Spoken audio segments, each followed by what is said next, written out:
बाग में दो चुड़ैलें जिसका नाम रज्जो और सोना होता है, एक आम के पेड़ पर बैठी बातें कर रही होती हैं और रज्जो किसी भूखे बच्चे की तरह आम खाने में लगी होती है। उसे देखकर सोना कहती है, अरे रज्जो, तू आम कैसे खा रही, जैसे जन्मों से तुझे कभी आम नहीं मिला हो। बिल्कुल नशेड़ी लग रही है तू आम खाते हुए। सोना की बात सुनकर रज्जो हंसते हुए कहती है, सोना बहन तुम भी ना नशेड़ी। अरे आम है ही ऐसी चीज, तुम्हें पता है ये फलों का राजा है और सिर्फ इसके लिए तो मैं किसी की जान भी ले लूं। और सिर्फ पके ही नहीं, मैं तो कच्चे आम भी खा सकती हूँ और मैं कहती भी थी पहले। लेकिन रज्जो बहन जरा ये तो बताओ, तुम चुड़ैल कैसे बनी? तुम तो भले घर की लगती हो। सोना की बात सुनकर रज्जो उदास हो जाती है और अपने बारे में बताने लगती है, मैं रामपुर गांव में रहती थी। मुझे आम खाने का बहुत शौक था। मैं आम खाए बिना नहीं रह पाती थी। मेरी इस आदत से मेरे घर वाले भी परेशान रहा करते थे। एक साल गांव में भयंकर सूखा पड़ा और गांव में कहीं भी आम नहीं उगे थे, सिवाय एक आदमी भीमा के। एक रात मैं भीमा के बाग में आम तोड़ने गई, तभी वहाँ भीमा आ गया। रज्जो, यहाँ क्या कर रही है तू? जानती ना है कि ये मेरा बाग है, चल फूट यहाँ से, चल। अरे भीमा भैया, ऐसे क्यों कर रहे हो? मैं तो बस थोड़े से आम ही तो खा रही हूँ, खा लेने दो। इस बार पूरे गांव में कहीं आम नहीं है। लेकिन भीमा रज्जो की एक नहीं सुनता और उसे अपने बाग से धक्का देकर भगा देता है। रज्जो रोते हुए घर पहुँचती है।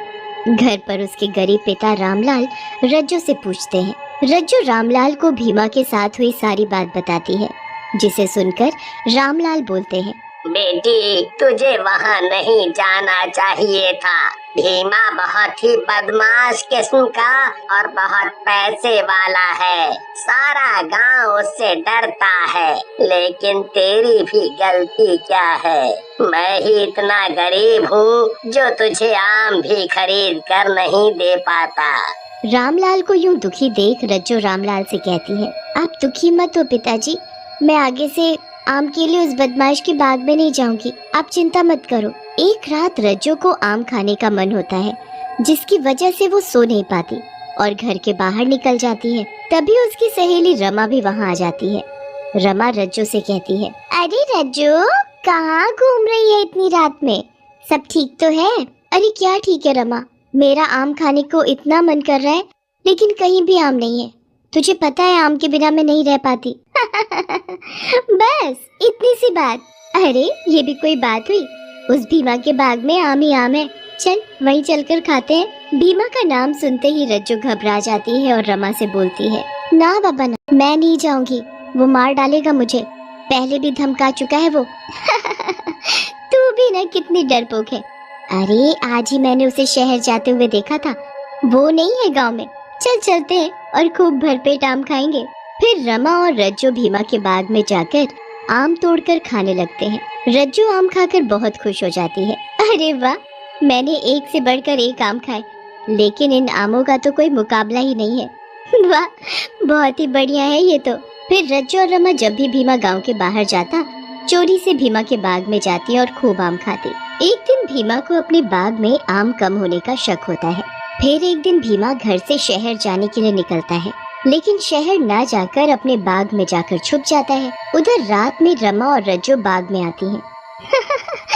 आज भी वो भीमा शहर गया है, आज फिर आम खाएंगे। सही कह रही हो रमा बहन, अगर भीमा के बाग में आम ना होते तो मैं इस बार बिना आम के ही रह जाती। फिर रमा और रज्जो आम तोड़ने लगती हैं, लेकिन तभी वहाँ भीमा आ जाता है। भीमा को देख रमा वहाँ से भाग जाती है। भीमा रज्जो को पकड़ लेता है और गुस्से में बोलता है, ओ तो तू है वो जो मेरे आम रोज खा जाती है। तुझे तो मैंने पहले भी रोका था ना। ऐसा कहकर भीमा रमा को मारने लगता है। मुझे मत मारो, मैंने सिर्फ आम ही तो खाए हैं, मत मारो। लेकिन भीमा गुस्से में रज्जो को मारता जाता है। थोड़ी देर में रज्जो भीमा की मार से मर जाती है। फिर भीमा रज्जो की लाश के टुकड़े टुकड़े करके जंगल में एक पेड़ के नीचे गाड़ देता है। उधर रमा भी भीमा के डर से किसी को कुछ नहीं बताती। उधर रज्जू की आत्मा मरने के बाद भटकने लगती है और एक चुड़ैल बन जाती है। इस दुष्ट ने मुझे आम के लालच में मार डाला, मैं इसे जिंदा नहीं छोड़ूंगी। एक रात भीमा अपने आम के बाग में सो रहा होता है, तभी उसके मुंह पर एक आम की गुठली गिरती है। क्या हुआ भीमा, इतने गुस्से में क्यों? जरा से आम ही तो खाए हैं मैंने, और मेरा आमरस बनाकर दिखा दो। मुझे भी देखना है चुड़ैल का आमरस कैसा होता है।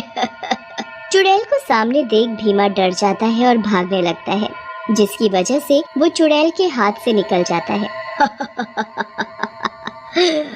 आज तो बच गया मेरे हाथ से, लेकिन कब तक बचेगा?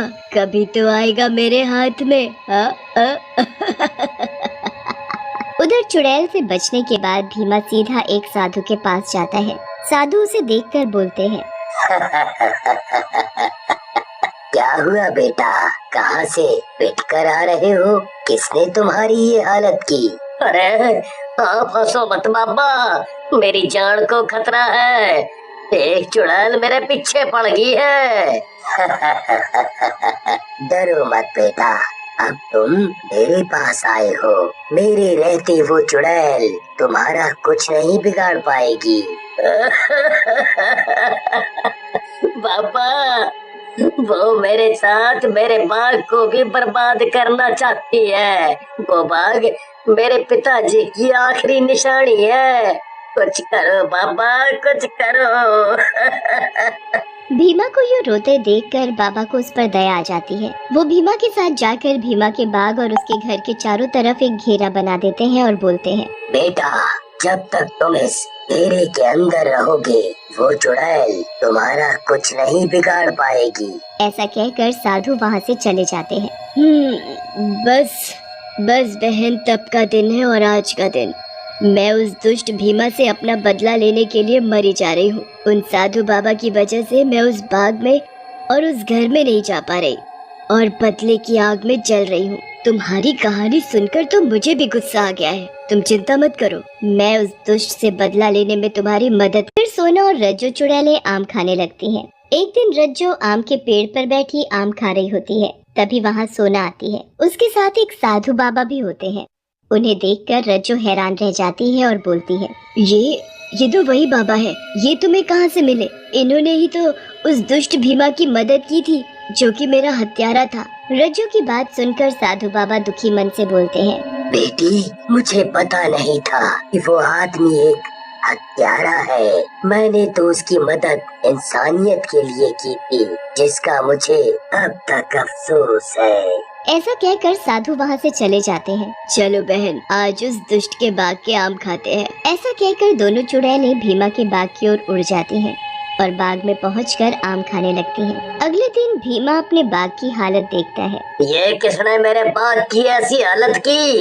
एक बार पता चल जाए बस, मैं उसको जिंदा ना छोड़ूंगा। उसी रात भीमा के घर के बाहर एक सुंदर औरत आती है और जोर जोर से भीमा का नाम लेती है। भीमा जी, ओ भीमा जी, बाहर तो आइए प्लीज। औरत की आवाज सुनकर भीमा अपने घर के बाहर आ जाता है और सुंदर औरत देखकर उस पर मोहित हो जाता है। भीमा उस सुंदर औरत के पीछे पीछे चलने लगता है और भूल जाता है कि घर को पार करते ही चुड़ैल उसको मार डालेगी। जैसे ही भीमा अपने घर से थोड़ी दूर आता है, वो सुंदर औरत भीमा के पास पहुंचती है और बोलती है, भीमा जी, आप कितने बलशाली और सुंदर हो।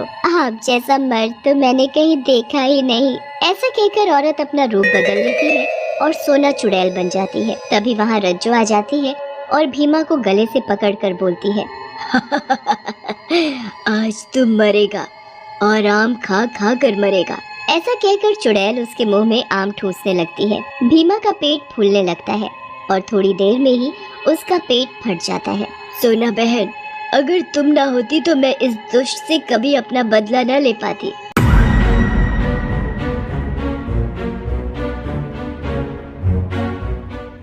डिटेक्टिव मेहुल अपने 2 फ्रेंड्स के साथ कॉफी शॉप जाता है और अपने लिए जूस ऑर्डर करता है। कॉफी शॉप में एक लेडी होती है जो मेहुल की फैन है। वो मेहुल को देखते ही फौरन मेहुल के पास आ जाती है। अचानक लाइट चली जाती है। कॉफी शॉप का मैनेजर लाइट ऑन करता है तो वो लेडी देखती है उसका बंच मिसिंग है और वो रोने लग जाती है। मेहुल फौरन इन्वेस्टिगेशन शुरू कर देता है। मेहुल अपने दोनों फ्रेंड से इन्वेस्टिगेशन करता है तो दोनों फ्रेंड्स यही कहते हैं उन्हें कुछ नहीं पता। मेहुल वेटर से भी पूछता है तो वेटर भी यही स्टेटमेंट देता है उसे कुछ नहीं पता। थोड़ी देर वेटर को देखने के बाद मेहुल समझ जाता है इन तीनों में से चोर कौन है। डियर जीनियस, क्या आप बता सकते हैं थोड़ी देर सोचने के बाद मेहुल को कैसे पता चला इन तीनों में से चोर कौन है? इन तीनों में से चोरी वेटर ने किया है। लाइट जाने से पहले वेटर हाफ ग्लास जूस लेकर आया था। लाइट आने के बाद जूस फुल ग्लास हो गया, इसलिए मेहुल समझ जाता है वेटर चोर है। जीनियस, आपने भी वेटर सिलेक्ट किया है तो कमेंट में बताना।